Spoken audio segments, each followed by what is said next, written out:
बच्चों आपका प्रश्न यहाँ पर 3 अंकों वाली कितनी संख्या है 3 से विभाज्य है। 3 अंकों वाली कितनी संख्या है 3 से विभाज्य। बच्चों इस प्रश्न को तुरंत समझ लीजिए, है ना। पेपर के लिए मोस्ट वेरी इंपॉर्टेंट प्रश्न, इसको तुरंत याद कर लीजिए, तुरंत समझ लीजिए। आपको पूरी गणित की किताब पर कहीं पर भी इसका सोल्यूशन आपको नहीं मिलने वाला, क्योंकि ये प्रश्न पेपर के लिए बन करके आया है, बना करके पूछा गया है, ठीक है। तो आपका प्रश्न यहाँ पर है बच्चों 3 अंकों वाली कितनी संख्या है 3 से विभाज्य है। मैंने बुक में देखा तो बुक में यहाँ पर दिया है 2 अंकों वाली दिया है, ठीक है। और बच्चों यहाँ पर मैंने चेक किया तो यहाँ पर आप देख सकते हो 3 अंक वाली कितनी संख्या है 7 से विभाज्य। लेकिन आपका प्रश्न अलग पूछ लिया गया है। आपका प्रश्न पूछ लिया गया है कि 3 अंकों वाली कितनी संख्या है 3 से विभाज्य, ठीक है। 3 अंकों वाली कितनी संख्या है 3 से विभाज्य है। तो इसको हम हल करेंगे। यहाँ पर हम क्या डालेंगे, हल डालेंगे। यहाँ पर हम क्या डालेंगे, हल डालेंगे। तो ऐसी संख्या जो 3 अंक वाली है, 3 अंक वाली संख्या कहाँ से शुरू होती है। तो बच्चों 3 अंक वाली जो संख्या होती है, देखिए 3 अंक वाली जो संख्या होती है ना बच्चों, वो आपकी 100 से शुरू होती है। देखिए 99 तक कितने अंक होते हैं आप देख सकते हो, 99 तक मात्र 2 अंक होते हैं, 1 और 1 2। फिर 100 से शुरू जाते हैं आपके 3 अंक। 100 से कितने अंक शुरू जाते हैं, 3 अंक शुरू जाते हैं ना। तो यहाँ पर 100 से शुरू होती है 3 अंक वाली संख्या, कहाँ शुरू होती है 100 से शुरू होती है। तो यहाँ पर हम लिखेंगे, है ना, यहाँ पर हम क्या लिखेंगे 3 से विभाज्य होने वाली, 3 से विभाज्य, 3 से विभाज्य होने वाली, 3 से विभाज्य होने वाली, 3 से विभाज्य होने वाली 3 अंकों वाली, 3 अंकों वाली, 3 से विभाज्य होने वाली 3 अंकों वाली संख्या निम्न है, संख्या निम्न है।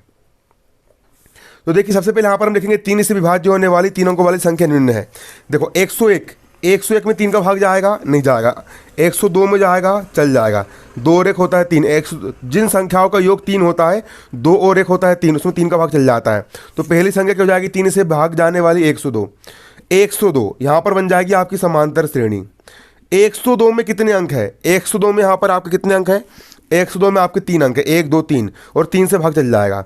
102 में के बाद अगली कौन सी आएगी, 102 में 3 जोड़ दो, 102 103 104 105, अगली हो जाएगी 105, अगली क्या हो जाएगी 105 106 107 108, अगली हो जाएगी 108, अगली क्या हो जाएगी 108 में 3 जोड़ दो, 108 109 10 11 111, ये भी 3 से भाग चल जाएगा, डेढ़ है ना। और लास्ट संख्या कौन सी होगी इसमें 3 से भाग जाएगा, अंतिम संख्या देखना है। तो देखो 3 अंकों की सबसे बड़ी संख्या क्या होती है, देखो 1000 में हो जाते हैं 4 अंक, ठीक है। उससे छोटी संख्या होती है 999। ये 3 अंकों की वह संख्या है जिसमें 3 का भाग चला जाएगा, ठीक है, 999। सबसे अंतिम संख्या कौन सी होगी यहाँ पर 999 होगी, जिसमें 3 का भाग चला जाएगा बच्चों। सबसे लास्ट संख्या यहाँ पर कौन सी होगी जिसमें 3 का भाग चल जाएगा, 999 हो जाएगी। क्या हो जाएगी 999 हो जाएगी। तो अब यहाँ पर आप देख सकते हो ये आपकी बन गई समांतर श्रेणी, ठीक है। तो 3 अंकों वाली ऐसी संख्या जो जिसमें 3 का भाग जाता है, 102 से शुरू होती है और कहाँ तक रहती है 999 तक रहती है। तो ये शुरू वाला जो पद होता है बच्चों, एक प्रकार की समांतर श्रेणी बन गई है। शुरू वाले पद को बच्चों समांतर श्रेणी का प्रथम पद कहते हैं।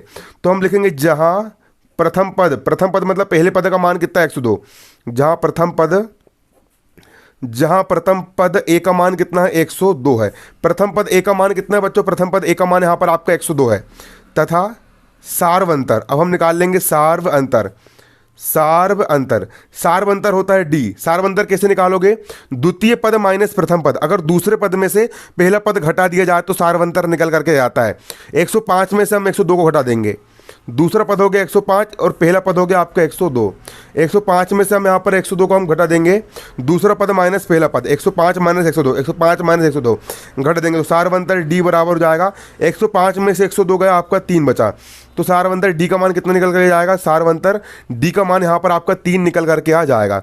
और समांतर श्रेणी का अंतिम पद कितना दिया है 999 दिया है। तथा अंतिम पद तथा समांतर श्रेणी का अंतिम पद को हम बोलेंगे ए एन। अंतिम पद ए एन का मान कितना आएगा आपका 999 आएगा। समांतर श्रेणी का अंतिम पद ए एन, अंतिम पद होता है आपका ए एन, कितना हो गया यहाँ पर आपका 999 निकल करके आ गया। कितना निकल के आ गया 999 निकल करके आ गया। ठीक है बच्चों, तो हमको यहां पर ये बताना है कि 102 से लेकर के 999 तक टोटल कितनी संख्याएं है। मतलब देखिए सवाल बोल रहा है कि 3 से विभाजित होने वाली 3 अंकों वाली कितनी संख्या 3 से विभाज्य है। मतलब 1 2 3 4 5 6 7 8, मतलब 999 कौन से नंबर का पद है, हमको यहां पर यह बताना है। मतलब हमको n का मान निकाल करके लेके आना है। तो बच्चों यहां पर अब सूत्र लग जाएगा समांतर श्रेणी का n पद। यहां पर हम सूत्र कौन सा लगाएंगे, यहां पर हम सूत्र लगाएंगे समांतर श्रेणी का n पद। तब यहां पर हम सूत्र लगाएंगे, सूत्र एक सूत्र होता है समांतर श्रेणी का n पद। सूत्र हमारा क्या होता है, सूत्र होता है हमारा समांतर श्रेणी मतलब एपी का n पद, समांतर श्रेणी का n पद। और बच्चों समांतर श्रेणी का n पद ए एन बराबर होता है ए प्लस ब्रैकेट में एन माइनस 1 इंटू डी। समांतर श्रेणी का एन पद ए एन बराबर होता है a plus n minus 1 into d. अब ए एन का मान कितना है आप देख सकते हो, यहाँ पर हमने निकाल चुके हैं। ए एन का मान आपका 999 है, तो ए एन का मान कितना रख देंगे, यहाँ पर हम 999 रख देंगे। बराबर का हो गया बराबर, प्रथम पद ए का मान कितना है आप देख सकते हो, प्रथम पद ए का मान आपका 102 है, तो प्रथम पद ए का मान कितना जाएगा आपका 102 निकल करके आ जाएगा धन।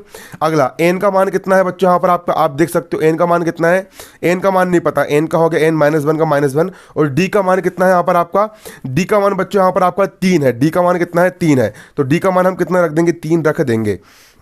999 होगा, 999 बराबर किस तरफ 102 धन का है, इस तरफ लाएंगे तो 102 हो जाएगा आपका ऋण का, बराबर का बराबर 3 इंटू एन बराबर हो जाएगा 3n, माइनस का माइनस 3 एक कम हो जाएगा आपका 3। अब 999 में से 102 घटाएंगे, 99 देखो 9 में से 2 गया 7 बचा, 9 में से 0 गया 9 बचा, 9 में से 1 गया 8 बचा, ठीक है। 9 में से 2 गया 7, 9 में से 0 गया 9, 9 में से 1 गया 8 बचा। बराबर किस तरफ 3 ऋण का है, इस तरफ लाएंगे तो 3 आपका धन का हो जाएगा, बराबर का हो गया बराबर, और 3n का हो गया 3n। अब इसमें 3 जोड़ दीजिए तो 897 में 3 जोड़ देंगे तो 97 98 100, तो 7 3 10 का 0 हासिल का 1, 9 10 का 0 हासिल का 1, 8 तक हो जाएगा 9। इन दोनों को जोड़ने पर आ गया 900, बराबर का हो गया बराबर 3n का हो गया आपका 3n। अब n का मान निकाल लेंगे बच्चों, यहाँ पर आप n का हो गया यहाँ पर आपका n बराबर 900 का हो जाएगा 900, बराबर किस तरफ 3 n के गुणा में, पक्षांतर करेंगे 3 आ जाएगा बटे में, 3 एक कम 3, 3 तिया 9, 3 शून्यम 0, 3 शून्यम 0। एन का मान आ गया बच्चों यहाँ पर आपका 300, एन का मान कितना निकल करके आ गया आपका, एन का मान यहाँ पर आपका 300 निकल करके आ गया, एन का मान कितना निकल के आ गया 300 निकल करके आ गया।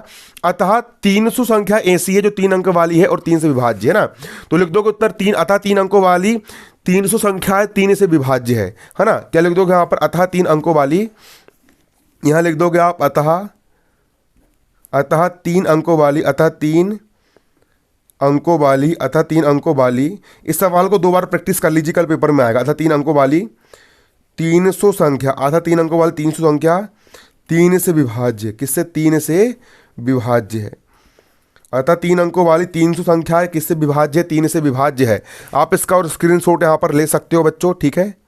ये इसको उतार लीजिए, कॉपी में उतार लीजिए और 1-2 बार प्रैक्टिस कर लीजिए, और समझ में नहीं आएगा तो वीडियो को एक बार फिर से लगा लीजिए।